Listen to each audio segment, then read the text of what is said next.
സാജു കൂടി നമ്മോടൊപ്പം ന്യൂസ് ഡെസ്കിൽ ചേരുന്നുണ്ട്. സാജു, ഒരു ജനതാദൾ നേതാവിനെയും ഒപ്പം ഇരുത്തിയാണ് മാത്യുവിന്റെ വാർത്താ സമ്മേളനം തുടരുന്നത്. അപ്പോൾ ഈ കൊട്ടിക്കലാശ ദിവസം പുറത്തുവിട്ടത് ഒരു ബോംബായി നമുക്ക് കാണാൻ കഴിയുമോ? പ്രത്യേകിച്ചും ഈ അന്നത്തെ ജലസേചന മന്ത്രിയായിരുന്ന കെ കൃഷ്ണൻകുട്ടിയുടെ ആ ഓഡിയോ ക്ലിപ്പ്, അത് എത്ര കണ്ട് വിശ്വാസ്യതയുള്ളതാണ്? ഈ ആരോപിക്കപ്പെടുന്ന കാര്യവുമായി എത്ര കണ്ട് ചേർന്ന് പോകുന്ന ഒരു ഓഡിയോ ക്ലിപ്പാണ്? എന്തായിരിക്കും ഈ ദിവസം തന്നെ അതിരാവിലെ മാത്യു കുഴൽനാടൻ വന്ന് ഇത് പുറത്തുവിട്ടതിലൂടെ കോൺഗ്രസും പ്രതിപക്ഷവും UDF-ഉം കാണുന്നത്? കേരള രാഷ്ട്രീയത്തിൽ നിർണായകമായ ചർച്ചകൾക്ക് തുടക്കം കുറിക്കുന്നു എന്ന് പറയണം. കാരണം നേരത്തെ തന്നെ 2018 വലിയ പ്രളയം എന്നത് മനുഷ്യനിർമ്മിതമാണെന്നും ഉദ്യോഗസ്ഥ തലത്തിലെ ഡാം മാനേജ്മെന്റിന്റെ വീഴ്ചയാണ് എന്ന് വിവിധ പഠനങ്ങൾ ചൂണ്ടിക്കാട്ടിയിട്ടുണ്ട്. അന്ന് അതിനെയെല്ലാം തള്ളിക്കളയുകയാണ് സംസ്ഥാന സർക്കാർ ചെയ്തിരുന്നത്. എന്നാൽ അന്നത്തെ ഒരു ജലസേചന മന്ത്രി തന്റെ വാക്കുകളാണ് ഇപ്പോൾ പുറത്തു വരുന്നത്. അവിടെ ഗുരുതരമായ വീഴ്ച ഡാം മാനേജ്മെന്റിൽ സംഭവിച്ചിട്ടുണ്ട് എന്ന് പറയുക മാത്രമല്ല, തോട്ടപ്പള്ളി സ്പിൽവേ തുറക്കാതിരുന്നതിന്റെ കാരണം അത് ഒരു തരത്തിൽ പറഞ്ഞാൽ വൻ അഴിമതി കൂടി അതിന്റെ ഭാഗമായിട്ടുണ്ടായിരുന്നു എന്നാണ് യഥാർത്ഥത്തിൽ കൃഷ്ണൻകുട്ടിയുടെ വാക്കുകളിൽ നമ്മൾ വ്യാഖ്യാനിച്ചെടുക്കേണ്ടത്. കാരണം തോട്ടപ്പള്ളി സ്പിൽവേ തുറന്നാൽ അവിടെ നിന്നും കരിമണൽ ഒഴുകിപ്പോകും. അങ്ങനെ വന്നാൽ കരാറെടുത്തിരിക്കുന്ന മാതാ കൺസ്ട്രക്ഷൻ കമ്പനിക്ക് കോടികളുടെ നഷ്ടമുണ്ടാകും. അതുണ്ടാകാതിരിക്കാൻ വേണ്ടിയാണ് ജലനിരപ്പ് അമിതമായ നിലയിലേക്ക് ഉയർന്നതിന് ശേഷവും തോട്ടപ്പള്ളി സ്പിൽവേ തുറക്കാതിരുന്നത് എന്നാണ് കൃഷ്ണൻകുട്ടിയുടെ വാക്കുകളിലെ വെളിപ്പെടുത്തൽ. വളരെ ഗുരുതരമായ വാക്കുകളാണ് ഇത് എന്നുള്ളത് ഉറപ്പാണ്. കാരണം അതിൽ ചിലരുടെ പങ്കാളിത്തത്തെ മാത്യു ടി തോമസിന്റെ പേര് നേരത്തെ ആഷിഖ് സൂചിപ്പിച്ചതുപോലെ എടുത്തു പറയുന്നില്ലെങ്കിലും അത് മാത്യു കുഴൽനാടൻ പറഞ്ഞു വെക്കുന്നുണ്ട് എന്നുള്ളതാണ് പ്രധാനപ്പെട്ടത്. നമുക്കറിയാം, ഇത് പറയുന്നത് ഇപ്പോഴത്തെ വൈദ്യുതി മന്ത്രിയാണ്, മുൻ ജലസേചന മന്ത്രിയാണ്, ഈ സർക്കാരിന്റെ തന്നെ ഭാഗമായ ആളാണ് ഇത് പറഞ്ഞു വെക്കുന്നത് എന്നുകൂടി ഓർക്കുക. അതായത് വലിയ രീതിയിലുള്ള വീഴ്ച സംസ്ഥാന സർക്കാരിന് പ്രളയവുമായി ബന്ധപ്പെട്ട് സംഭവിച്ചിരിക്കുന്നു. ഇത് പുറത്തു വരുന്ന ദിവസവും നേരത്തെ സൈഫുദ്ദീൻ പറഞ്ഞതുപോലെ വളരെ പ്രധാനപ്പെട്ട ദിവസമാണ് ഇന്ന്. ഈ നിയമസഭാ തെരഞ്ഞെടുപ്പിന്റെ പ്രചരണത്തിന്റെ അവസാന മണിക്കൂറുകളിലാണ് കേരളമുള്ളത്. അപ്പോൾ കേരളത്തിലെ ജനത ഏറ്റവും അധികം സമീപകാലത്ത് ദുരിതം അനുഭവിച്ച 2018 കാലത്തെ പ്രളയം, ആ പ്രളയകാലത്ത് എന്താണ് സംഭവിച്ചത് എന്ന് അന്ന് ഈ സർക്കാർ സംവിധാനങ്ങളുടെ ഭാഗമായിരുന്ന ഒരാൾ തന്നെ തുറന്നു പറയുന്നു എന്നത് വളരെ പ്രധാനപ്പെട്ടതാണ്. ആ വാക്കുകൾ മുമ്പ് റെക്കോർഡ് ചെയ്യപ്പെട്ടതാണെങ്കിലും അത് പുറത്തു വരുന്ന ബാക്കി നിൽക്കെ ജനത്തിന്റെ വിധിയെഴുത്തിൽ നിർണായകമായേക്കാവുന്ന ഒരു വെളിപ്പെടുത്തലാണ് മാത്യു കുഴൽനാടൻ ഇന്ന് പുറത്തുവിട്ട ശബ്ദരേഖയിലുള്ളത് എന്ന കാര്യം ഉറപ്പാണ്. ഈ അവസാന മണിക്കൂറുകളിൽ വലിയ ഒരു ആയുധമായിരിക്കും UDF-ന് ഇത് ലഭിക്കുക പ്രചരണ രംഗത്ത്. ഇനിയിപ്പോൾ കെ കൃഷ്ണൻകുട്ടിക്ക് വന്ന് ഇതിനകത്ത് പ്രതികരണം നടത്തണം. ഈ ഓഡിയോ തന്റേതാണോ അല്ലയോ എന്ന് അദ്ദേഹം തന്നെ വിശദീകരിക്കണം. ഇനി ആണ് എന്ന് പറഞ്ഞാൽ അദ്ദേഹം എന്തായിരുന്നു അന്ന് അദ്ദേഹം ഉദ്ദേശിച്ചത് എന്ന് അദ്ദേഹം വിശദീകരിക്കേണ്ടി വരും. മാത്യു ടി തോമസും ഈ തെരഞ്ഞെടുപ്പിൽ ഒരു സ്ഥാനാർത്ഥി കൂടിയാണ്. അദ്ദേഹവും ഇക്കാര്യത്തിൽ വിശദീകരണം നടത്തണം. ആ രീതിയിൽ LDF-ന് പല നിലക്ക് പരിക്കേൽപ്പിക്കുന്ന രീതിയിലുള്ള ഒരു ബോംബ് തന്നെയാണ്. അപ്പോൾ ഇത് എത്രമാത്രം ആഘാതം LDF ക്യാമ്പിനകത്ത് ഉണ്ടാക്കാൻ കെൽപ്പുള്ള ഒന്നാണ് സാജു?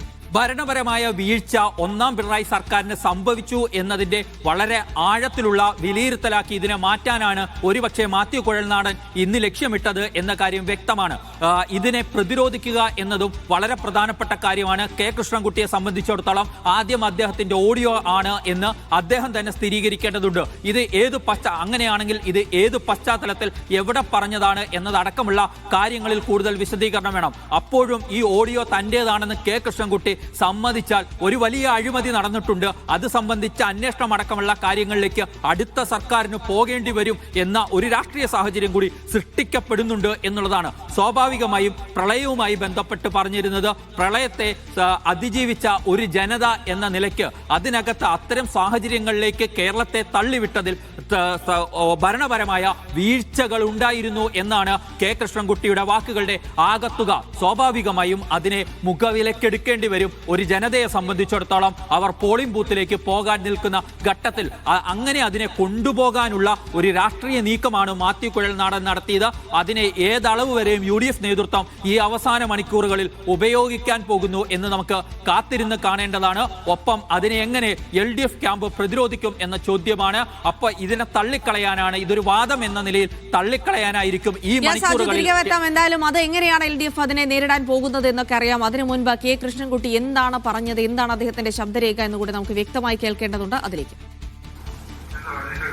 നമ്മൾ അങ്ങനെയല്ല, നമ്മളുണ്ടെങ്കിൽ നമുക്ക് പറഞ്ഞു കൊടുക്കാനുള്ള സംഗതിക്ക് വേറെ ഇല്ലേ, അത് പറയാം. അതൊന്നും പറയാം. അപ്പൊ അത് നോക്കിയിട്ട് ഇപ്പോൾ ഇവന്റെ അഴിമതിയാണെങ്കിൽ ഇവൻ അങ്ങനെ പുണ്യവാനത്തിന്റെ വേണ്ട. എന്താ വെച്ചാൽ ശ്രദ്ധിച്ച് കേട്ടുണ്ടെങ്കിൽ മനസ്സിലാവുള്ളൂ. തുറക്കപ്പള്ളി സ്പിൽവേ എന്താ തുറക്കാതെ 1 മാസം മുമ്പ് തുറക്കേണ്ടതാണ്. എക്സിക്യൂട്ടീവ് എഞ്ചിനീയർ തുറക്കാൻ ആവശ്യപ്പെട്ടാൽ തുറക്കേണ്ടതാണ്. എന്താ കാരണം അറിയോ? അത് തുറന്നാൽ അതിന്റെ താഴെയുള്ള മണൽത്തിട്ടുണ്ട്. ആ മണൽത്തിട്ട് ഇവിടെ കൊണ്ടുപോകും. ആ മണൽത്തിട്ടിന്റെ കരാറെടുത്തിരിക്കുന്നത് മയേരി മാതാവ് പറഞ്ഞ കോൺട്രാക്ടറാണ്. അവർ കൊടുത്തിരിക്കുന്നത് വെറും ക്യൂബിക് ഫീറ്റിന് 62 രൂപയ്ക്കാണ്. അത് അവൻ മറിച്ച് വിറ്റ അപ്പൊ 2000 രൂപ കിട്ടും. അവൻ ഒന്നും ചെയ്യാണ്ട് അത് എത്രത്തി കിട്ടും? ഒരു എല്ലാ ചെലവും കഴിഞ്ഞത് 300 കോടി കിട്ടും. 5 കോടിന് വിട്ടും 300 കോടിന് കിട്ടും. അവന് വേണ്ടിയാണ് തുറക്കാണ്ടായത്. അതാണ് നിന്റെ ജോഷി പറഞ്ഞ ചീഫ് എഞ്ചിനീയറും നമ്മുടെ കളിപ്പിക്കുന്ന ജോസിന്റെ മേളം മാറ്റിയും കൂടി ഇന്ന് ആലോചിച്ചിട്ടാണ് ആ പേര് ചെയ്തത്. അഴിമതി നടന്നത് അവന്റെ പുണ്യവാനെ കിട്ടല്ലോ. ഒന്ന്. രണ്ടാമത് ഇനി അങ്ങനെ പുണ്യവാനൊന്നും ചെല്ലണ്ടാവും. മണിയാറ് പറഞ്ഞ പ്രോജക്റ്റ് പപ്പയുടെ മുകളിൽ അത് ഇറിഗേഷന്റെ പ്രോജക്റ്റാണ്. അതിന്റെ മുകളിൽ 2 പുതിയ പ്രോജക്റ്റ്. ആ പ്രോജക്റ്റിൽ കറണ്ട് എടുക്കുന്നത് പ്രൈവറ്റ് കമ്പനിയാണ്. കാർബണാണ് ഒന്ന്. വേറെ 2 സ്വകാര്യ തമിഴന്മാരുമാണ് എടുക്കുന്നത്. ഈ മണിയാറ് വെള്ളം നിറയ്ക്കുന്നില്ല എപ്പോഴും. എന്നുവെച്ചാൽ പെട്രോൾ പൈപ്പ് കൂടെ ആ മുകളിൽ കൃത്യമായി ഒഴുകി വരുന്നത് ഇവിടെ ഒഴുകി വരുന്നത് എടുക്കുക. ഇപ്രാവശ്യം ഈ കരാറുകാരന് വേണ്ടി ആ വെള്ളത്തിനെ നിറച്ചപ്പോൾ അവിടെ നിറയ്ക്കാനേ പാടില്ല. അവിടെ ഷട്ടറിട്ട് നടത്തിയപ്പോൾ ഇറിഗേഷൻ എന്തായിരുന്നു? ഒരു മരം വന്ന് പുഴഞ്ഞ ഒരു ക്രോസ് ആയിട്ട് അത് ഭരിക്കാൻ പറ്റാനായി. അപ്പോ അവർ എത്ര ഇതിന്റെ വെള്ളം തുറക്കാതെ ഒക്കെ ഡിസാസ്റ്റർ മാനേജ്മെന്റ് സെക്രട്ടറിയാണ് ഇറിഗേഷന്റെ. ശരി. യെസ്, അപ്പോൾ മാത്യു കുഴൽനാടൻ ഒരു വാർത്താ സമ്മേളനം നടത്തുന്നു. അപ്പോൾ പ്രളയം അത് കേരളം ഒരിക്കലും മറക്കാത്ത ഒരു സാഹചര്യം. അതിൽ ചില വീഴ്ചകളുണ്ടായി, പാളിച്ചകളുണ്ടായി, അതിന് പിന്നിൽ അഴിമതി ഉണ്ടായി എന്നുള്ള വളരെ ഞെട്ടിപ്പിക്കുന്ന ചില വിവരങ്ങൾ അത് കെ കൃഷ്ണൻകുട്ടിയുടെ ശബ്ദരേഖ അടക്കം പുറത്തുവിടുമ്പോൾ അതൊരു പക്ഷേ ഇപ്പോൾ ഈ തെരഞ്ഞെടുപ്പ് രംഗത്ത് നിൽക്കുന്ന എല്ലാ തരത്തിലുള്ള വിഷയങ്ങളെയും വഴിതിരിച്ചുകൊണ്ട് ഈ ഒരൊറ്റ വിഷയത്തിലേക്ക് ശ്രദ്ധ കേന്ദ്രീകരിക്കാൻ കൂടി പര്യാപ്തമാണ്.